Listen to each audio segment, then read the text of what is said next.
Hey Brandon, just overall, you know, looking at what you guys acquired at the deadline, just where do those guys fit for you guys, and how much of a need were those guys coming into this deadline?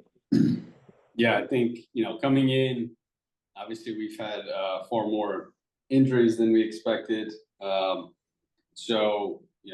talked about it along the way with, looking for real impact type moves. And I think as we got closer, it's like, I think that both were needed, right? Like the impact and the depth type moves. And I feel like with the acquisition of these five guys, we were able to accomplish that by getting Jack Flaherty, probably the best starting pitcher that moved. What he's done this year has been really impressive. He's made some changes that, we feel are really important for his success to see that uptick that he's had. Getting Tommy as somebody we've been trying to acquire for quite some time, and just fits us really well with how he plays and what he can do. And then also, getting Kopech, who's impact arm out of the pen, and we feel like there's some real levers that we can pull to continue to improve how he's going. He's done it over the last five or so games, and then KK and Rosario again to really round out the roster. So we're really pleased with how it came out in the end. You kind of mentioned it there at first, but with Flaherty, how quickly did that all kind of come together, and how important was it to add somebody to your starting rotation? Yeah, I mean, we had a ton of conversations with a lot of teams over this last week, and we felt like we talked about adding an impact starter was a very high priority for us, and Jack definitely is that. And his command, his stuff, the swing and miss, feel like that is a real power option come October. So he fits into this rotation really well. Thank you. Next question is from Fabian Ardaya. Go ahead. Yeah, Brandon, you mentioned some of the changes with Flaherty. What specific stuff did you guys notice about him this year compared to last year? Yeah, he's gone through some, mechanical changes and arm action stuff that has really, we've seen the velocity and, some of his deception improve. And then just his usage has been really pretty much dialed in with how he's using his pitches. But you watch him, there's like stuff in command. It's like, wow, like this is a lot to cover for any hitter. And his ability to do that with such consistency is really impressive. And then I think both Getz and Mozeliak mentioned this, that it was originally going to be Edman to the White Sox. Like, when did you guys kind of jump in, and how many different permutations did that sort of take place before it came together? Yeah, I think those conversations were ongoing, and like I said, Tommy's somebody we've tried to acquire for quite some time now with how he fits with our roster. So having those conversations and using getting in the middle of that deal to be able to pull it all off and get both Michael, Kopech, and Tommy were something that was front of mind for us for a while. And then with Edman, do you know how long it'll be until he's an option for you guys at the big league club, and do you know where he's probably gonna play the most? Yeah, he's with the team in San Diego now. We're gonna have our medical and performance team take a look at him. His wrist is in a really good spot. He sprained his ankle a while back during the rehab, so we're trying to make sure he's in a good place, and we'll figure out how to make sure he's getting all the at bats needed. And then when he's in a good place physically, we'll send him out. And the beauty of Tommy is he can play anywhere, so we can kind of see how things shape out. Thanks, Brandon. Next question's from Jack Harris. Go ahead, Jack. Hey, Brandon. Obviously, the cost for a lot of pitchers seemed like it was pretty high on the market. Some guys that people probably thought were going to move didn't. Like, was there a point at all in the last couple of days where you guys, were worried that you might not be able to get the impact arm that you were looking for in Jack, or were you pretty confident that you're going to be able to get a deal done for that spot the whole time? I mean, it was always a priority for us, so we were, willing to be aggressive on moves. And you don't ever feel great about this time of year, but it was definitely something we were looking to do and felt like we had the pieces to do that. So being able to acquire Jack was outstanding in our minds. And how did you feel about just some of the both for him and the other deals you did, just the packages you guys had to give up? Like it seems like, seemed like pretty decent value comparatively. You guys kind of feel the same way about it? I mean, we feel like we have a lot of good players, and the depth of our system is certainly a strength. So it's always painful giving up good players, but we talk about it all the time that we are here to win championships. So going out and doing what we have to do to make sure we're putting the best team on the field is what's really important for us.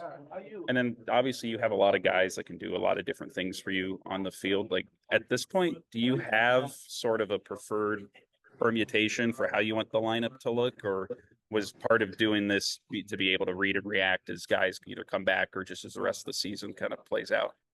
Yeah, I think this allows us a lot of different options to assess and see how the health of guys are coming along, and we'll all sit down with Doc and the coaching staff in the coming weeks, and as guys start to come back, it'll come into a clearer picture for us. All right, thanks. Next question is from Bill Plunkett. Go ahead, Bill. Yeah, Brandon, can you hear me okay? Yeah. All right. How does this impact the bottom half of the lineup? What do you think is going to improve down there with all these additions? Yeah, I mean, I think getting healthy and having our superstars back at the top of the lineup will create length, and then adding this group to that just allows different options for Doc to go out depending on who's pitching. For us, for them, if somebody needs a day, I just feel like it adds additional layers of flexibility and different options for Doc to go out and put out one of the best lineups in baseball. And with Gavin Lux has been playing really well lately. You've added, you got about 5 guys who can play second base now. How will this impact his playing time? I mean, Gavin's playing great. He's going to, keep going out there, and he's playing a great defensive second base. He's really been swinging it like we expect him to. So a lot of these guys can play a bunch of different positions, like we said. So it's kind of piecing it all together, but couldn't be happier with how Gavin's swinging it right now. When do you anticipate Flaherty starting? I talked to him today. He's going to get his flight and get settled in. So we'd like to get him around the coaching staff, but probably sometime this weekend. Thank you. You got it. Next question is from Alden Gonzalez. Go ahead, Alden. Hey, Brandon, this didn't directly apply to you guys, but what do you think led to there being such a high asking price for rental relievers? And were you surprised by it?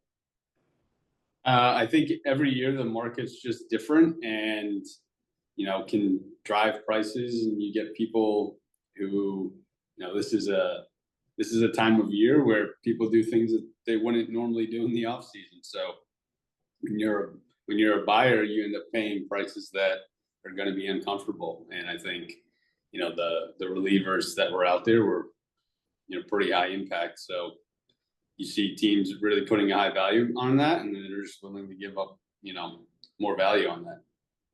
How much did you guys sort of dabble in that market, if at all? Yeah, I mean, look, once we get Kopech, we felt really good with our group. We feel like we have a deep group, never mind the guys that are on the IL right now, but we continue to stay in touch with teams and kind of see what was out there. So, the conversations are endless, seemingly, during the deadline, and what actually comes to fruition is a different story. Thanks, man. Next question is from Kerry Osborne. Go ahead, Kerry. Brandon, how imperative was it to get a frontline starter, especially considering with what you have and what's coming back, and then also factoring how starting pitching, how important it is in the postseason? Yeah, I mean, I think the whole time it was our number one goal coming into the deadline, and being able to do it makes us feel really good about the group that we have in there currently, and also who's coming back to put out a really strong, what should be a stretch run in October rotation. And with Kopech, obviously played with you know, in Chicago, with defense was not as strong as what the Dodgers have right now. How do you see him playing or elevating with the Dodger defense behind him? Yeah, I mean, I think it's, we have a very good defensively, but also I think some usage stuff with Michael, which he actually already started to do over the last, 5 games or so.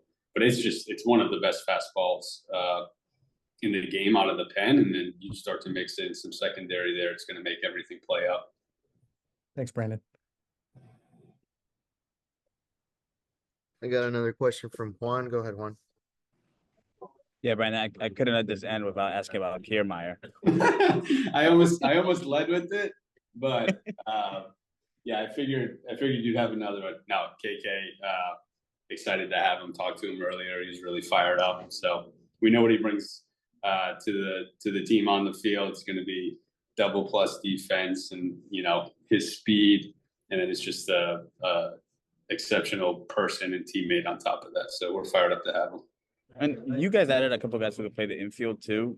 What kind of the latest with Max Muncy? How much are you guys anticipating to count on him here down the stretch? Yeah, we still feel very strongly that Max will be with us down the stretch run, and we'll continue to take this time to evaluate and get him reps and get him in game shape. But we still very much expect him to be with us down the stretch. Cool. Thank you. I have another question from Alden. Alden. No, I didn't have a question. My bad. And then last questions from Dylan Hernandez. Go ahead, Dylan. Hey, Brandon. Jack earlier referenced the, pitchers the high-end pitchers who didn't move. Just kind of years ago, I remember, Andrew saying something along the lines of, right, if you're kind of rational with every move, like you'll kind of finish third in every free agent bidding. I think probably that applies sometimes to trades also. Was there any thought of doing something, I guess, irrational to maybe go after one of those, higher end pitchers on the board? Yeah, I mean, we had a lot of conversations along the way, and like I said, we were looking to acquire a top end pitcher, and we're willing to do things that we're uncomfortable on our end, and ultimately we were able to land one of them, which is the most important thing. And one more, just with all the moves you guys have made here in the last couple of days, where does that kind of leave Mookie in terms of where you guys picture him playing defensively when he does come back? Yeah, I mean, I think he's continuing to take ground balls in the infield, and we have so much open right now with guys who are on the IL. It allows us to take some time and see where we're at by the time he gets there. But he's ready to go wherever we need him to. Thank you. That'll be it. Thanks, Brandon. Thanks, everybody.